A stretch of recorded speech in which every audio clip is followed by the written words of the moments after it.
Hello guys and gals, welcome back. Today we're looking at both melodies and chords. Specifically, I'm going to show you a bit of the magic behind Eric Prydz's Pjanoo, because it's a fantastic exercise in how to turn three notes into something really interesting. Not just that, the way he turned it into something really interesting is almost a perfect example of how to chord your melodies. So let's dive straight in.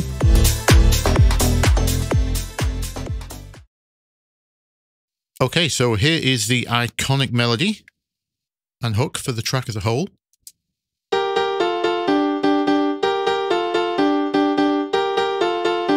We all know that one, right? It's just a 1-bar loop. Actually, this isn't the melody. This is the harmonized melody. There's two things going on here. The melody is just actually these top notes. Let me show you those on their own. So it's just note 3, note 2, note 1. Super simple, right? And with the harmony. And the harmony is note 1, note 7, and note 5. But we'll come back to the harmony in a little bit, because first we need to look at what chords fit with this melody here. Now down here, I've already drawn the 7 chords of the scale, and I have lined them up to show you which parts of the melody they fit with. So for our first pair, if I overlay chord 1, as you can see, those fit. We also find that chord 6, as you can see there, those fit. Chord 4 also fits if you count the melody as an extension of chord 4. Remember, we did extensions. So if we press 1, miss 1, press 1, miss 1, press 1, miss 1, press 1, this would be a 7th chord version of chord 4. Because this is note 1, note 3, note 5, so this would be note 7. So this is a chord 4 7th. We would be making the 7th chord of chord 4. That's fine. So those fit. Chord 3 doesn't fit with our first melody, because it has a note 1 in the harmony. This just makes chord 1 again, because this would be 1, 3, 5, 7. It's just a 7th version of chord 1. It does fit, but it doesn't make chord 3. It would just make chord 1 again. So 3 is out. So our options are 1, 6, and 4 for this first section. Now our second grouping here works with, let's try chord 2. No. Same problem as the chord 3. Because we've got a note 7 in the harmony, we're just making chord 7 with a 7. We're not making chord 2 anymore. So 2 doesn't work. But chord 7, as you can see, lines up. And chord 5 also lines up with our second notes. Okay, so let's rule out 2 and 3. That leaves us with 5 chord options. And as it happens, our last grouping here is very much the same as our first grouping here. Chord 1 will fit.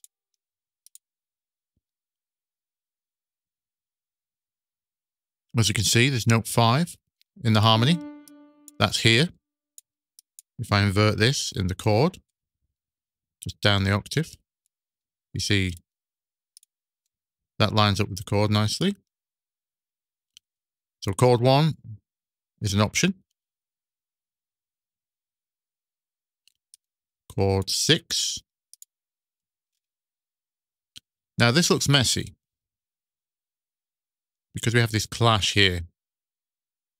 But let me do this for you. If we move our chord down the octave. You can see, if we build the extension of chord 6, that this harmony then makes sense again. So, with these two notes, when they're placed over chord 6, they create the 7th version of chord 6. And if we check chord 4, it's a very similar thing. If I move our chord down the octave and build our extensions, we have a 1, 3, 5, 7, 9. So this harmony, see, note 1 is already in the chord here. This harmony creates a 9th version of chord 4. So it still fits. And that brings us back round to this harmony note choice here. Because when you first see this,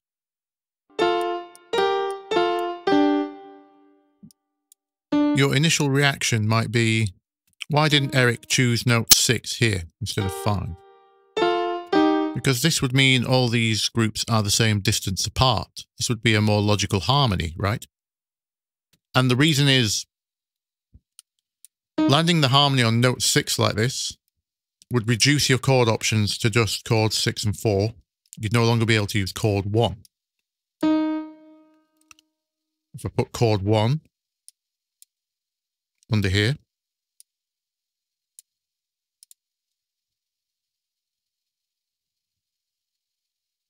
and change the octave, this is no longer an extension of chord 1, as you can see, because the extended note would be here. So this would be a clash. It wouldn't work with chord 1. This would force chord 6 or chord 4. So by moving it down,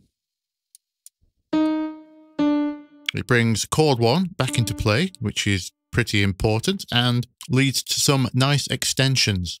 If the bass moves to 6 or 4, we create 7ths and 9ths. Now, let me show you the bass line, because that is exactly what is happening. The bass line is no longer 1 bar long. What Eric Prydz has done, which makes this really cool, is he's actually made a 4-bar phrase out of this 1-bar melody by basically exploring all the chord options in the bass. So the bass is not doing the same thing every bar. We start on 1, uses 7 here, and we go to 6.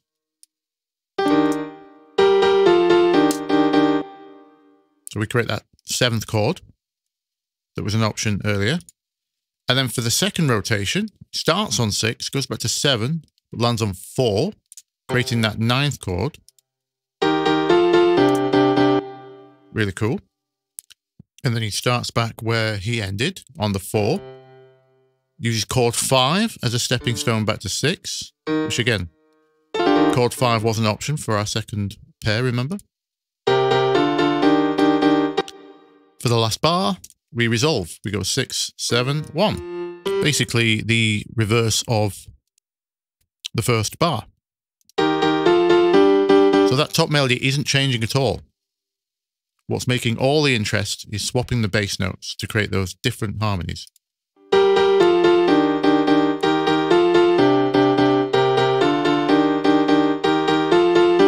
Really cool, right? And another cool thing that's happened here is because we start on 1, but then we meander away from 1 for the rest of the 3 bars until we finally resolve again at the end here. And what that's doing is, as you might remember from my melody tutorials, is creating one of those question and answer, tension and resolve kind of situations. It's a very strong way of making a loop because it resolves itself. So it sounds good when it's repeated.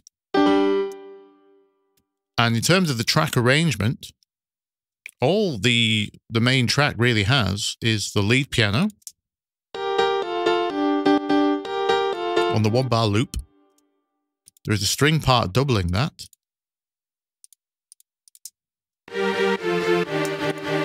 And the bass line, doing the bass notes.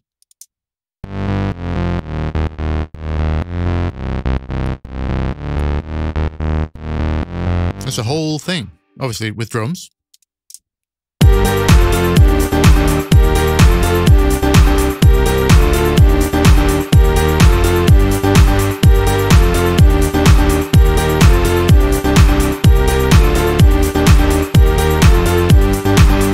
How cool is that?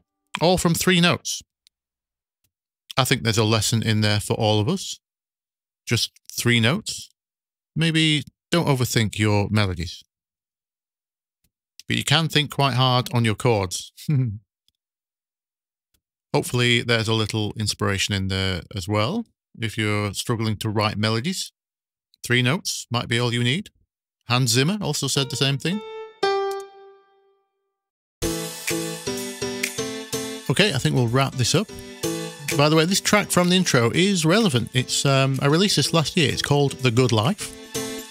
And its entire inception was brought about because I wanted to make a track using the Prydz Pjanoo principles that you've just watched to make a track. The only difference is this one's kind of a UK house vibe. Obviously, it's a different melody, but all the principles are there. It's using a 1-bar looped melody and extended by swapping the bass notes to create different harmonies. That's how I made this track. That was the inspiration behind The Good Life. Because I know you are all dying to know. It's also in itself another valuable lesson in that if you copy the harmony principles from a track with 100 million views, there is no guarantee your own track will have 100 million views. Shock horror, I know.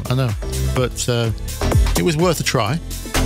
But we've done the science, now we know it's definitely more than just the harmony. Still, a fascinating little exercise, in my opinion. If you found it helpful, leave us a like. If you loved it, leave us a sub. And in the meantime, go and try chord some melodies. Bye bye.